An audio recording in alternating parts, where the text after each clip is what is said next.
Clotilde. Cette présentation, je pense que ça amorce un petit peu cette journée avec une thématique qui concerne tout le monde, même si vous n'êtes pas dans le domaine du textile, ce qui est celui du nettoyage, qui est un problème récurrent, qui revient régulièrement, comment dépoussiérer, comment nettoyer. Ce qui est intéressant dans ce travail-là, c'est que ça ouvre aussi un certain nombre de portes et que ça montre que finalement, il y a différentes méthodes possibles et que les tables à basse pression qui existaient, donc voilà une nouvelle application.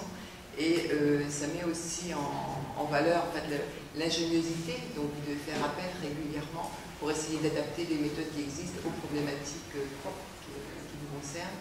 Et notamment ici on voit dans le cas du costume, de nettoyage d'une pièce en 3 dimensions.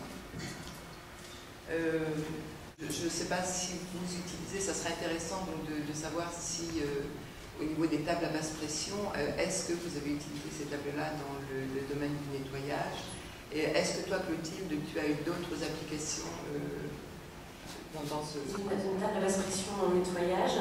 Il s'agissait de coiffes, de coton, de lin blanc, avec une dentelle qui était amidonnée et qui comportait encore un tuyautage d'origine. Donc en fait, ça a permis de nettoyer le fond de la coiffe sans toucher aux bordures. Donc c'est aussi intéressant pour d'autres raisons en fait. C'est toujours intéressant d'avoir un moyen de faire un nettoyage sélectif, puisque finalement on se retrouve avec des objets tachés par endroits ou comportant des éléments à ne pas perdre. Et donc, pour moi, c'est vraiment une piste intéressante. Nombreuses questions. Donc, la première, la plus rapide, c'était Françoise Feffège. Les autres pourront poser leurs questions après. Dans vos tests, vous n'avez pas testé l'eau pure dans le nettoyage? Si, pardon. Je vais parler là parce qu'en fait, c'est le test que j'ai effectué a posteriori. Ah. Mais oui, parce qu'en fait j'étais vraiment pressée par le temps et j'étais à court d'éprouvettes. Donc j'ai fait toute une série qui m'a permis de choisir un détergent.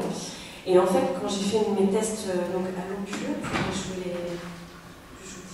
en fait la table à basse pression montrait une efficacité mais extrêmement limitée et qui n'a pas paru satisfaisante en fait. Non, parce que c'est quand même intéressant de noter a priori que le test à l'eau, parce que l'eau c'est un solvant quand même très efficace. Oui.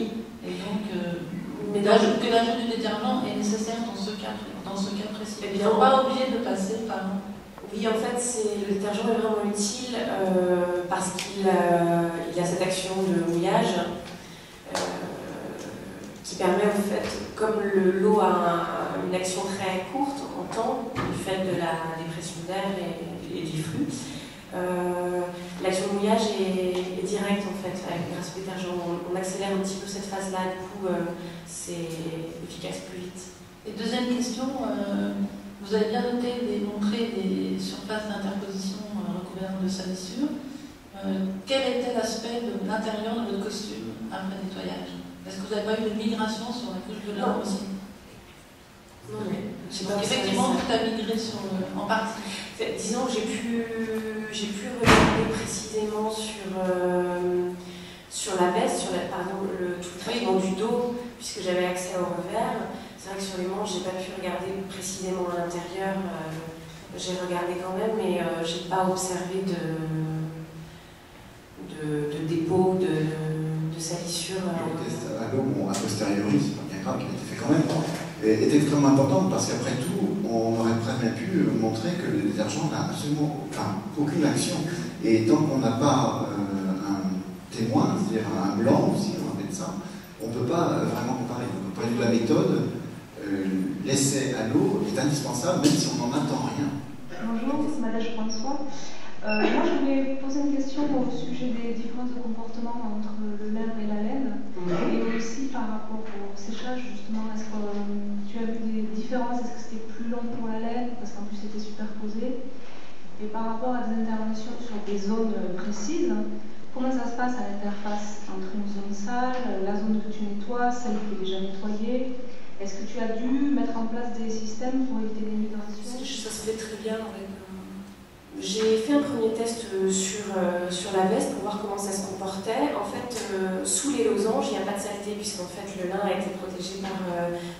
la salissure sur les losanges est vraiment uniquement de surface. Une petite action mécanique au pinceau, puis l'évacuation. J'ai soulevé les losanges, il n'y avait pas l'air de migration non plus de salissure. Non, j'étais finalement agréablement surprise du bon comportement de l'ensemble. C'est-à-dire qu'au niveau du séchage, il n'y a pas eu de... Et au périmètre de la zone de la table aspirante en fait, au périmètre... du coup, tu chevauchais? Je chevauchais, je rinçais... au niveau du lavage proprement dit, j'étais toujours bord à bord. J'avais des repères. Et pour le rinçage, je chevauchais de manière à ce que les migrations légères de l'eau sur les côtés puissent être rincées. Par précaution. Et pour le rinçage, justement, je me suis posé la question de savoir pourquoi l'eau était versée avec un bécher et pas par exemple avec un spray qui aurait permis... Est-ce que ça aurait changé quelque chose? C'était pour mesurer la quantité d'eau précise, pour avoir toujours une quantité d'eau fixe par rapport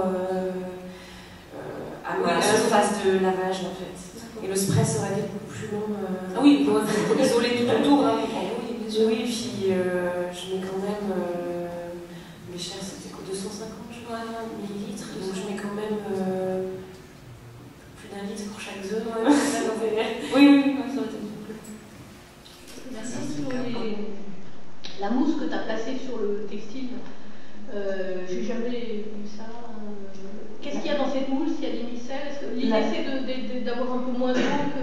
Voilà, et combien de temps tu le laisses? Alors la mousse, donc c'est... je parle de ma solution de lavage que j'agite avec une éponge. Et donc c'est les bulles qui vont augmenter la surface de contact entre l'eau, le détergent, la solution de lavage et le textile, le substrat. En fait, ça va permettre de détacher plus facilement. Et ça permet effectivement de faire cette phase en mouillant, avant l'immersion totale, le mouillage complet du textile. Et c'est vrai que nous, on utilise, dès qu'on a affaire à un lavage, on utilise donc ces propriétés de la mousse.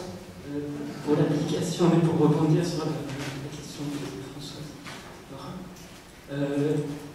est-ce que l'application était par tamponnage simple ou est-ce que vous aviez une action mécanique en fait à la surface de l'objet qui, de facto, aussi accélérait le processus? Moi, j'ai une action mécanique. Ça ne se passe pas, parce que la poussière était très incrustée. Et excusez-moi encore est-ce que ça ne revient pas tout simplement à augmenter la concentration du tensioactif dans l'eau? Le fait de prendre les micelles, de les poser directement sur le textile et de badigeonner comme ça avant de mettre la solution aqueuse? Disons que si on augmente la concentration, on va avoir des problèmes pour le rinçage, puisqu'on aura une plus grande quantité de détergent à éliminer. Non, je pense que c'est vraiment un outil de mise en œuvre, mais qui ne dépend pas de la concentration de détergent. Françoise, je fais une remarque. Une dernière remarque. Là, je vais jouer l'arbitre, c'est la dernière. Attends le micro, Françoise, attends le micro, si tu peux. Je veux juste revenir sur un tout petit point de méthode. En fait, vous avez dit tout à l'heure, fort justement, que vous utilisez 5 mesures d'eau, donc 1,25 litre de rinçage, ce qui, sans être une immersion, on s'approche quand même assez volontiers de l'immersion plutôt que du nettoyage juste sur une table d'inspection, parce qu'il y a beaucoup d'eau sur les surfaces. Attendez, je voulais juste vous demander, dans ce cas, si vous ne pouvez pas affiner le protocole de traitement en essayant de mesurer ce qui reste dans l'eau à chaque 0,25 que vous avez mis à chaque nettoyage. Ce serait une seconde partie, à mon avis, nécessaire à mon étude, oui, complètement. Ouais, c'est tout. C'est juste une petite remarque de méthode. Eh bien, merci infiniment.